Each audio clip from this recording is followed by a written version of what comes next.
welcome back to the 4th episode of Rock Solid Summit Blue. I'm Corinne Muth.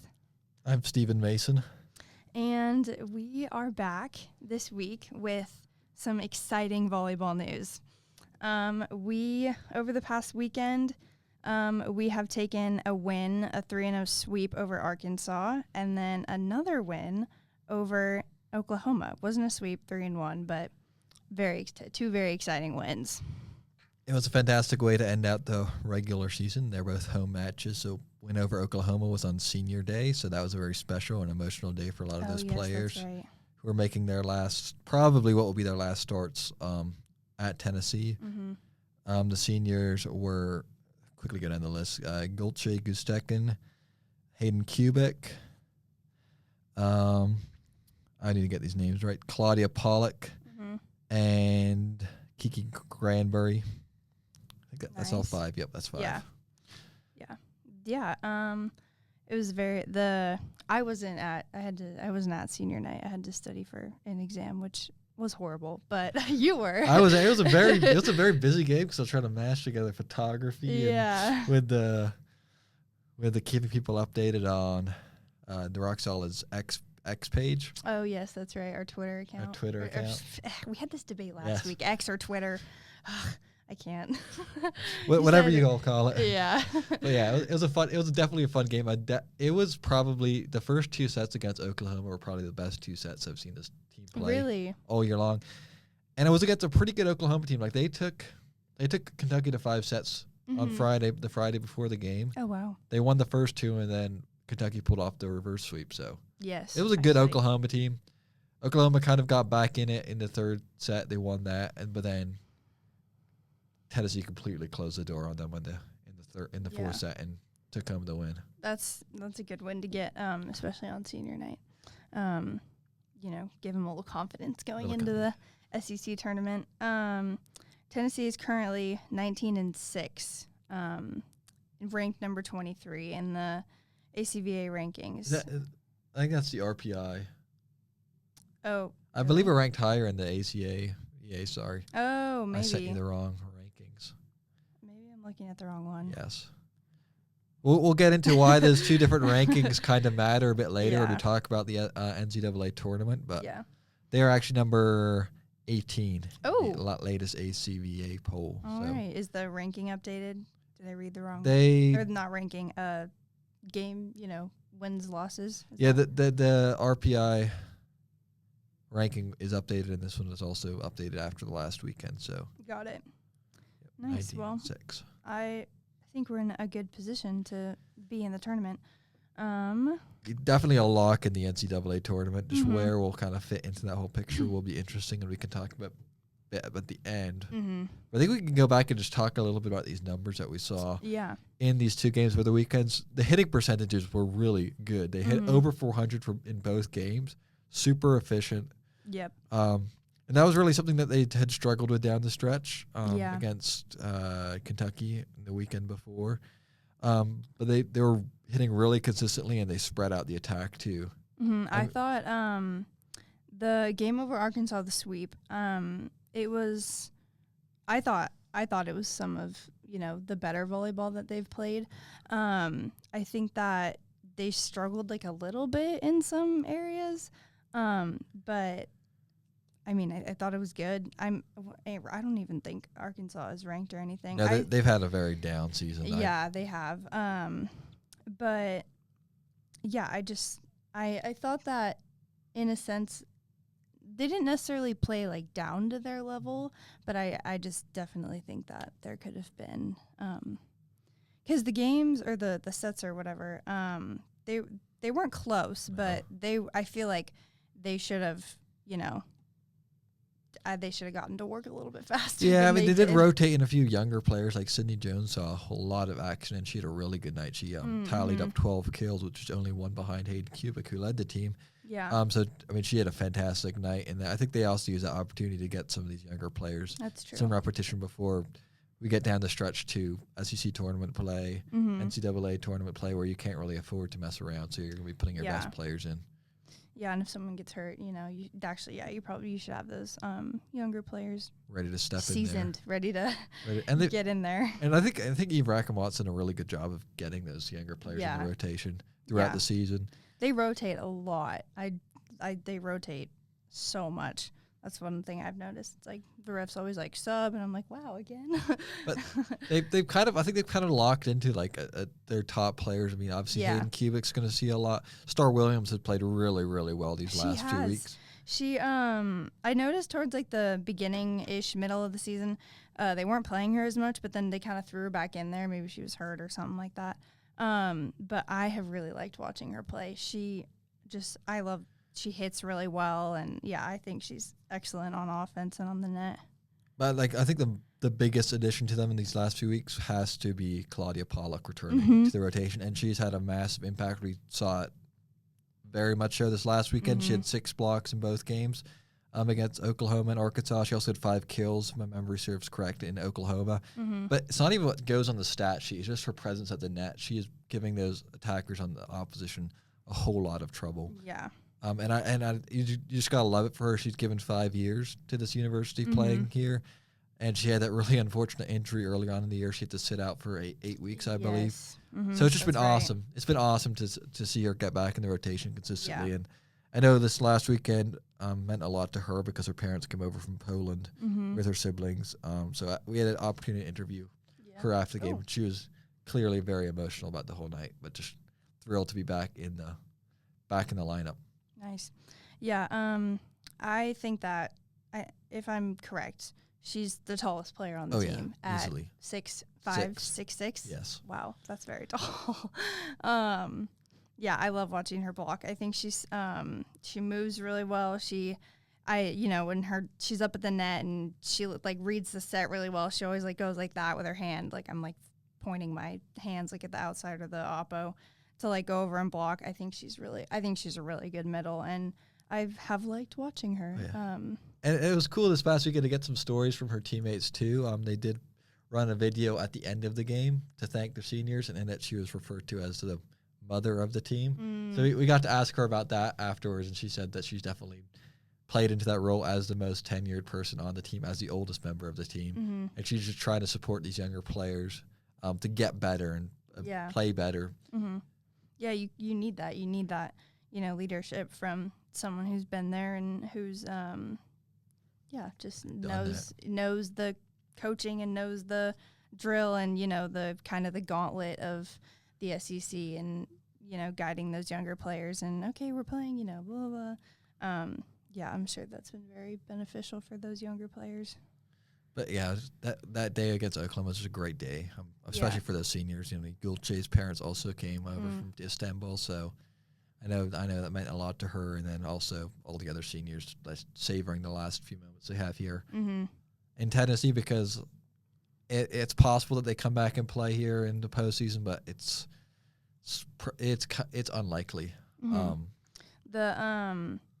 It's unlikely because the top 16 teams in the rankings host the the first round matches, and what'd you say, 18th? We're 18th, but talking with some people on the team, what the committee mostly looks at is the RPI rankings, and right now we're 23rd.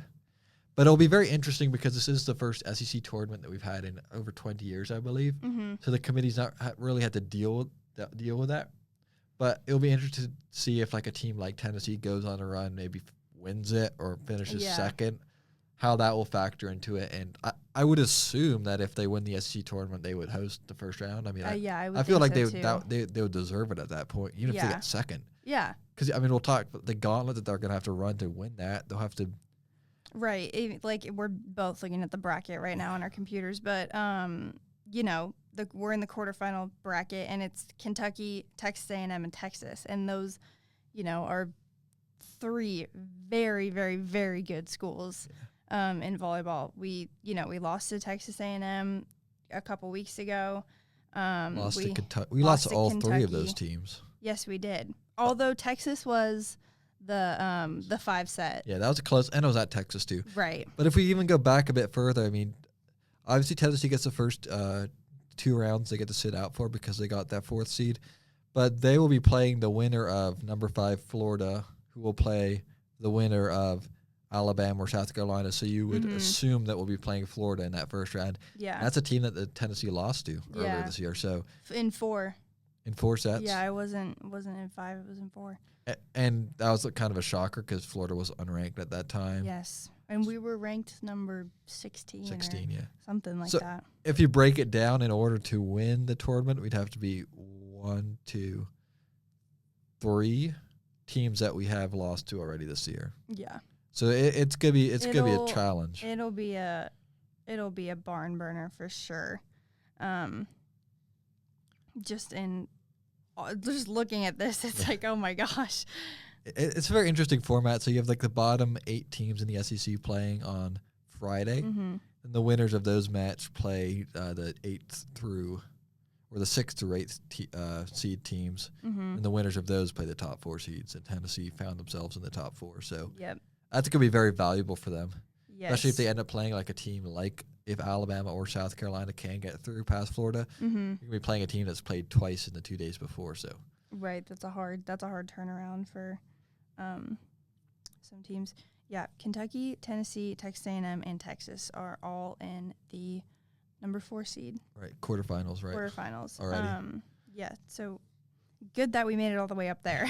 They needed to, and they had to win they had to beat Arkansas, they had to beat Oklahoma to get that seed, because going into the weekend, they were tied with Florida, and Florida had the tiebreaker over Tennessee because they beat them earlier in the year. So they had to be perfect this weekend, and they did.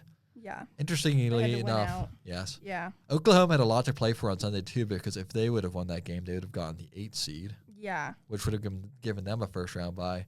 They lost, so now they're playing the first round against Arkansas, who is the 16th seed team. We played 2 days before Friday, right. Yeah. That'll be interesting to see them play. But yeah, Arkansas's they're at the bottom of the SEC right now. It's been a rough year for them. Well, I think when we played them, they were like 5 and 5 and I don't even know it was 16. 5. Yeah, something. They've won like 2 games in the SEC all year. They've had a struggle year. But they made it into the first round. So I mean, that's the beautiful thing about this tournament is everyone gets a shot. So. Right.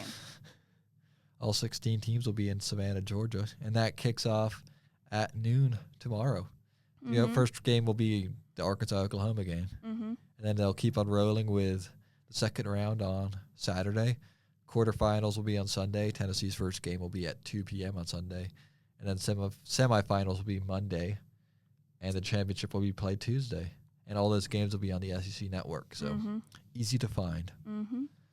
Yep, and then after the tournament, jumping ahead a little bit, we'll come back to it. But the Sweet 16 starts December 11th. Right. So, if we make it into the top 16, we'll have a couple of weeks to.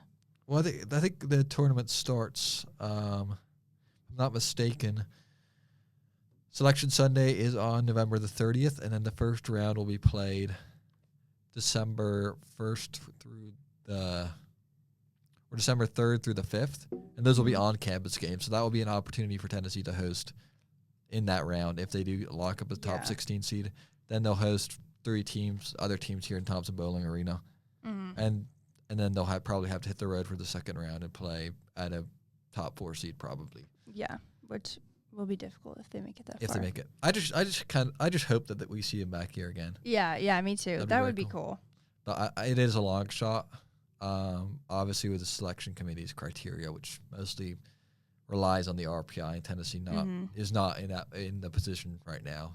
Right. But we'll see if they value the eye test at all, and we'll see if they value the postseason at all. They would have to if we play Florida, they'd have to beat Florida again, and then, truck through the semifinals and hope to get up in the rankings a little bit to be able to host I would that. say they at least have to make it to the final, SEC final, to have a hope of hosting. Yeah. Well, we'll see. Only time will tell. Yep. Can only predict so much. Hope and pray. Yep. In the game against Oklahoma. Hayden Kubik led with 20 kills. Star Williams had 19, and Mackenzie Plante had 9. It always shocks me how many kills they get. I think that's a big number, but and Hayden Kubik had she was hitting it. I mean, she was very effective from the back row against Oklahoma. But also while she's up front. But that's the part of her game that impressed me the most, is her ability to just get up there from the back row and just bring the hammer down. Yeah, she's such a dynamic hitter everywhere. Out of the back row, on the outside. I think I've only seen her hit right side a couple of times. Yes. But, the diversity of the, hits she has to put it down anywhere on the court, that's incredible. She just needs to be able to take lots and lots of swings. Yeah. And not be afraid to take those swings. I mean, that's right. That's the one times we saw them struggle against Oklahoma, especially in the third set, was when they weren't really able to, attack 100%. And then those were times when they kind of struggled, because Oklahoma never was really able to get momentum against Tennessee. It was really Tennessee's errors. They did have 15 total errors against Oklahoma, and most of those came in the third set. Sorry, and a lot of them were just overhits, like knocking them out the back. Yes. Yeah. Those are hard. What's it called? Oh my gosh, train left the station. I was gonna say something and it's gone. Shoot, what was I gonna say? It was something about Hayden Kubik, I thought. Oh, yeah, okay, I remember. Let's go. When we kind of talked about this, like, over the course of the season a little bit, but when this team plays timid, they don't play very well. Like, when they can't, when Hayden Kubik can't get, her full swing out of the ball, and then, they kind of just do these little things where, they just tend to make errors, then that's when they have issues. Yeah. Then when they're playing free, though, and aggressively, they're dangerous. I especially saw that with Claudia Pollock's play this past weekend. Yeah. When she was getting aggressive, she got called for a few net violations, and she got called for a reach violation once, but you'd rather see that than them being timid and letting them the other team get away with a lot of offense, like free hits and stuff. But she was playing really uptight to the net, and she was very effective. Very disruptive. Yeah, I mean, the reach points and the nets, like, those count against you, but you'd rather be offensive and, aggressive, dominant at the net than, let a ball drop in the campfire and be like, oh no. What do we do? Yeah, that's horrible. When it's just like, it's like the slow motion, like, no. You see the ball. Yeah, just like dropping. Yep. What else? I mean, we could just zoom out a little bit now and just talk through this bracket for the SEC tournament, and I'm interested to get your predictions maybe of like what's maybe one or two teams who you'll think has the inside lane on this one, and a shot to go deep. Well, I'm kind of basic. I think that Kentucky, I mean, they're SEC regular season champs. Right. They're coming off a hot streak. If they can keep that, then I would assume that they would, have that filter into the championship. I would be interested to see if Texas and Kentucky was in the championship. Just because I would like to see how Kentucky plays against Texas again, because when they saw them at Kentucky, they swept them, which was shocking, but not necessarily shocking, but they were on fire. Surprising, yeah. Yeah, it was surprising, just because Texas is normally a very dominant team in the SEC. That's kind of an interesting story to watch, because Kentucky did lock up their 9th consecutive regular season championship. This is year 2, I believe, of Texas being in the SEC. Yep. A lot of people thought that when Texas joined the SEC, they just take over and dominate it, but they haven't. I mean, Kentucky they're kept on rolling. They've kept the streak alive this year, which has surprised me. I thought when Texas joined the SEC, like, okay, they're going to run this thing now. Right. And everyone else that's what we had seen in previous years. But Kentucky's been there and bested them for just last few years. So that's kind of been my biggest surprise. Yeah. But I really think Kentucky's going to be really hard out for anybody, especially if Tennessee doesn't beat them in the semifinals. Texas A&M is going to be an interesting one.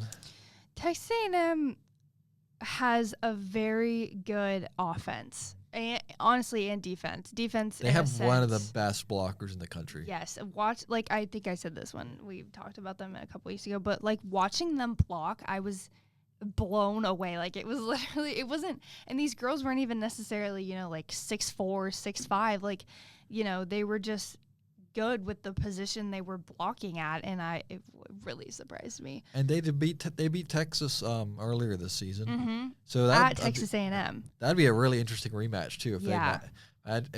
If the top 4 seeds get to the semifinals, you'd have Kentucky against Tennessee, and then Texas A&M versus Texas, which would be very intriguing matchups. Rivalry. I just don't really see a team that's lower, like ranked lower, that could go on a run.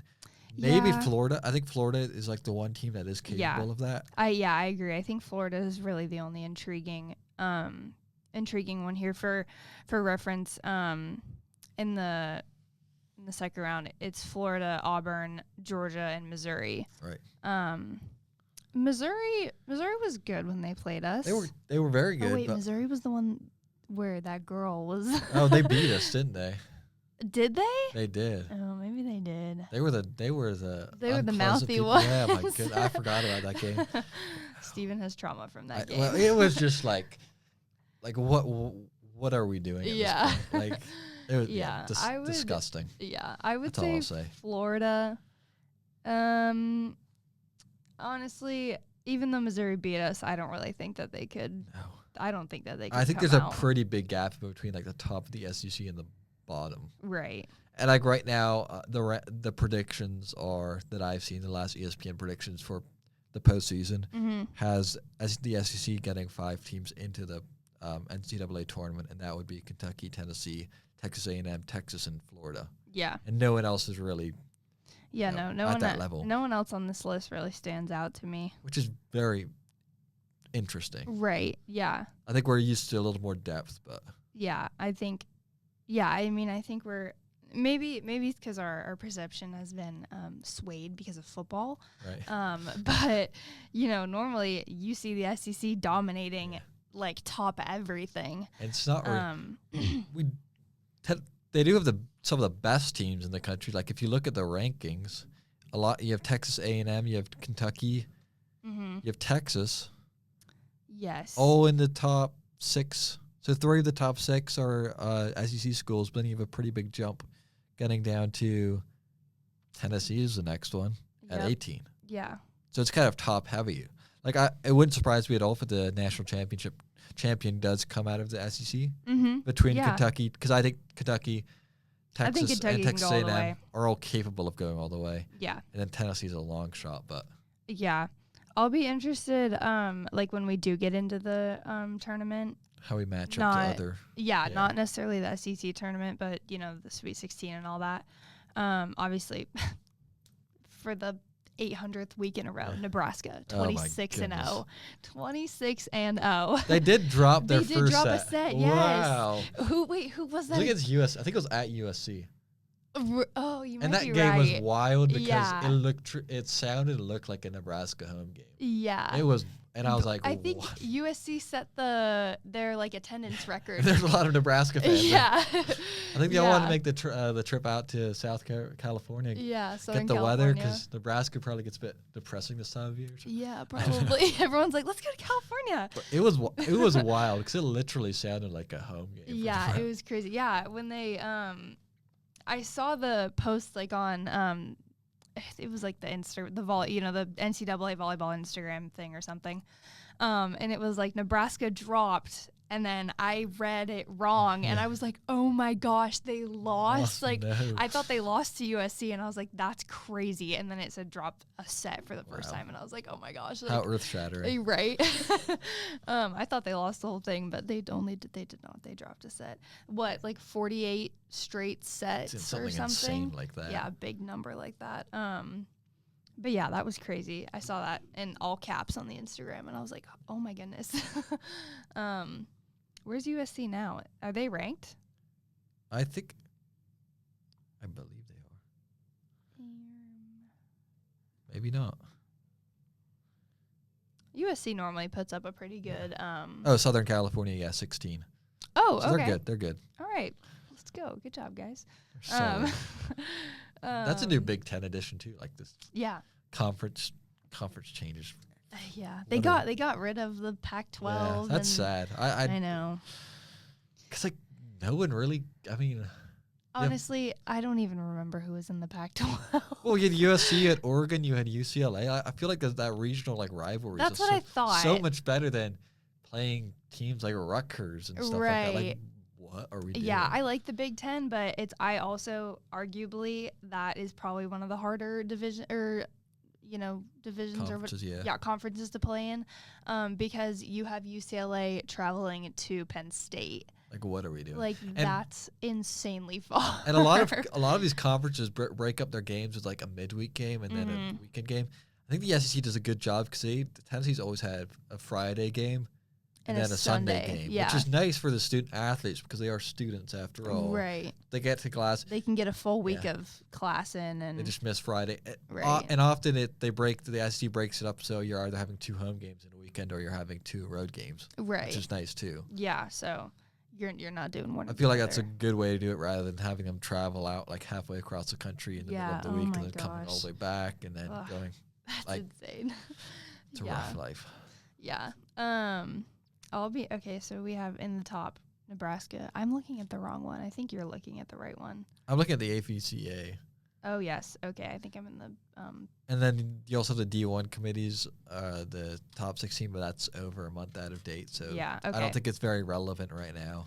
Yeah. Okay. So we have, Nebraska, Kentucky, Texas, SEC, Pitt. Yeah. I really like watching Pitt play because they always, I don't know why, Pitt is like, I like their jerseys. I just like watching them play because they went. They're good. They went into the semis last year. Oh yeah, they're always good. Yeah. I have a bit of an axe to grind with Pitt though. Really? I have a lot of friends in high school who went to Pitt. They're from the Pittsburgh area, so they went to Pitt and they were all Pitt fans. So that was like kind of like the rivalry. The clash. Yeah, the clash. Nice. Yeah. So Stanford. I can't say I'm too big a fan of them. I like watching them play. Pitt, or not Pitt. We just talked about Pitt. Stanford. Yeah. ACC too, so they're good. ACC, California. This other one makes 0 sense. Atlantic Coast Conference, and you're playing. Yeah. California. Yeah. I don't know. Make it make sense. Yeah. The ACC looks real good this year because they got Louisville and SMU too all in the top. Yeah. Yeah, Louisville, SMU. Miami's looking good this year too. Mm-hmm. Who did Miami get the upset over a couple weeks ago? I'm trying to remember. Shoot, it was someone like no way. It was someone like big. I saw a TikTok about it. It was the girls like dancing and they're like, we just got the upset, but like I can't remember who they got the upset over. I was it this past weekend? Might have been. They got beat by Louisville this past weekend. Okay, so maybe it was the weekend before. They beat Notre Dame, but that's not really an upset. Oh no, not really. Back. They beat Florida State. Is that an upset? Maybe it's like a rivalry. I have no idea. That is a rivalry. Anyways, I saw a TikTok about it. Go Miami. I don't know how reliable that source is, but yeah. Let's see. Going down the list again. Creighton. Creighton's always. They're always solid out of the Big always East. solid. Yeah. Yeah, we just talked about Miami, USC. I like watching USC play. What's her name? I'm trying to remember one of the girls who played at it was Allie Bronhorst. She transferred from Nebraska to USC a couple years ago, and I really liked watching her play. She played at Nebraska, and she was a outside hitter, and she transferred her senior year to USC because she wasn't getting a lot of yeah. I don't know how, because like Hayden Kubik for us too. She's from Nebraska too, and she's really good. And wasn't getting enough playing time over there, so Right. come over here. And it's crazy how they And recruit. They don't take her out of the game ever. No, because she's so good. Right. So. But that's the volleyball for the next few weeks. Gonna be busy. We're kind of going pretty deep into the season because we won't be recording a podcast next week.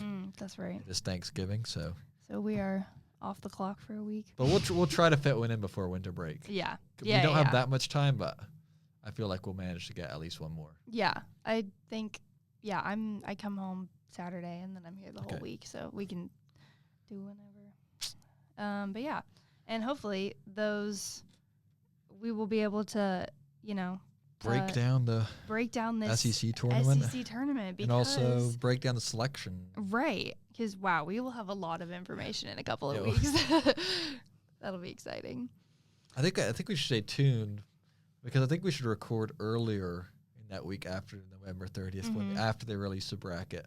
Oh, okay. We can break it down before play starts. Yeah. Okay. So stay tuned for I like that. We might be a bit off schedule these next few weeks. Yes. Just bear with us. It's going to be worth it. It is going to be worth it. I think we'd be remiss not to just talk about some other women's sport that's happened on the campus recently. Yeah. Obviously, soccer. Last time we recorded, soccer was about to play North Carolina in the opening round of the NCAA tournament, and they did lose that 3-1. Unfortunately, this soccer team this year did climb to new heights for this program. This year, they did reach the number 1 ranking in the nation earlier in the year, and was one of the last teams to concede a goal and lose. But with the injury of Shea O'Rourke midway through the season, which she tore her ACL, that put the brakes on this team's offense, and they never really recovered. And I was scoreboard watching the North Carolina game because I was covering the Arkansas volleyball game. Right. And I saw that they scored 1 goal. I was like, okay, with their defense, they're going to be able to lock in. We're going to win this. But then they conceded 2. It was unfortunate, off set pieces and corners, rough goals. Neither team really dominated that game. It was all played in the middle third. But they just couldn't. They just couldn't pull it off. We were sitting on our little tables where we are, where we sit for the Arkansas game, and we were just watching the score and the play-by-play, and we were like, shoot, and slowly our hope just deteriorated down to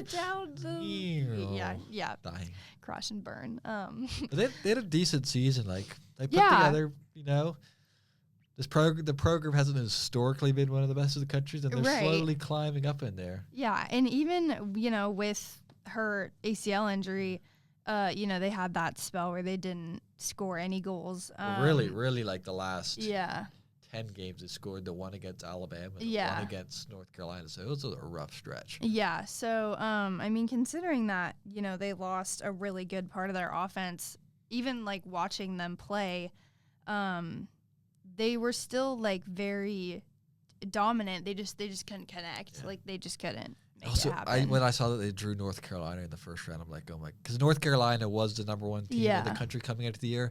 They had a bit of a down year, but they did play here earlier in the year. We beat them, but it's always hard to beat the same team twice in the same place. So I feel like that was kind of an unlucky draw. But same with LSU. We lost to LSU. Right.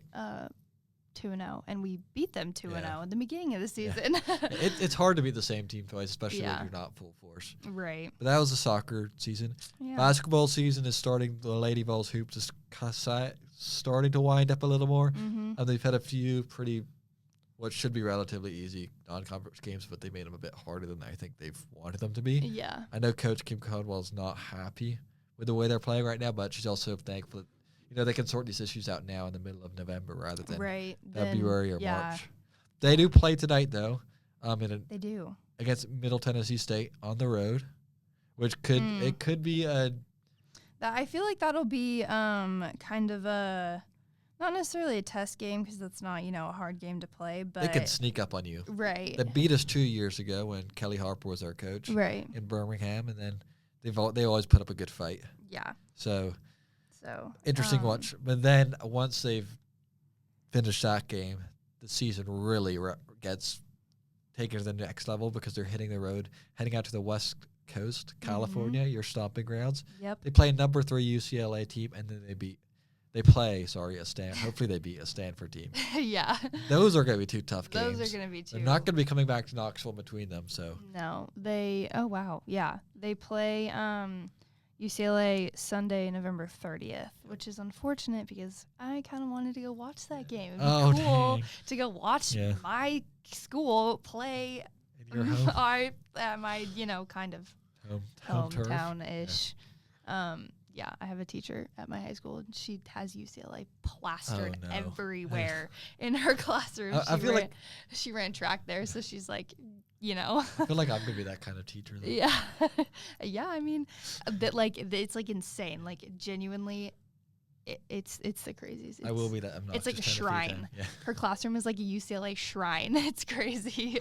But I think she ran track there. Okay. So, that's fair. Yeah. But I feel like I'm going to be that kind of teacher. Yeah. You gotta represent. Something. Yeah. You gotta represent. Yeah. So those will be 2 hard games. They play at Pauley Pavilion in UCLA on Sunday. But we could just break down the schedule, just zooming out for the next few weeks. Like we said, we're not going to be recording next week because of Thanksgiving. So everyone listening, have a happy Thanksgiving with your families. Mm-hmm. But tonight, the women's basketball plays at MTSU. That game will be at 7:30. Then on Sunday, we got 2 games for you. Volleyball will be playing either Florida, Alabama, or South Carolina.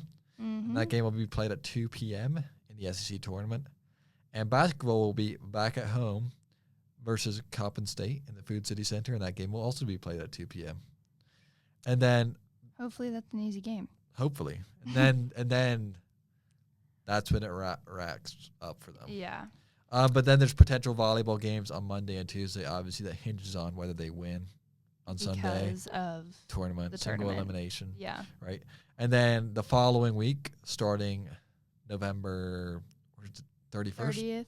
30th? There's no 31st in November. Oh my gosh. The wheels have fallen off in here, people. That's really funny.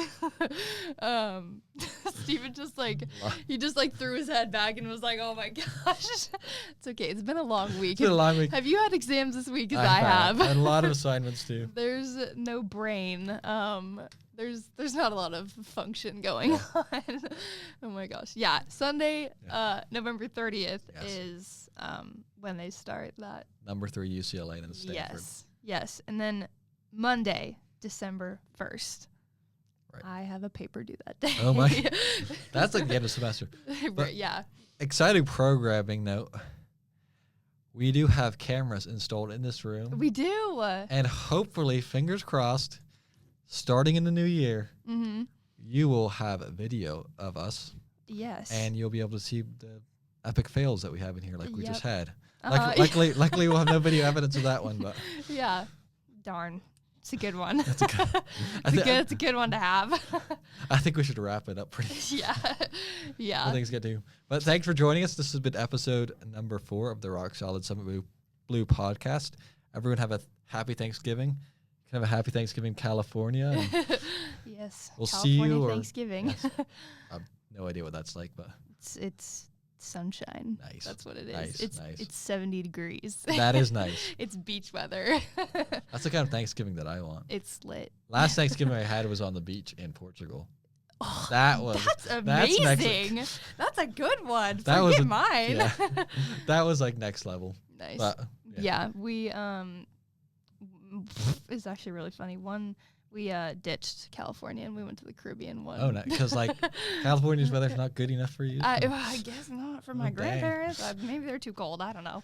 I don't know. Well, have a happy Thanksgiving, everyone, and we'll see you next week, or not next week, the week after. We'll see you guys soon.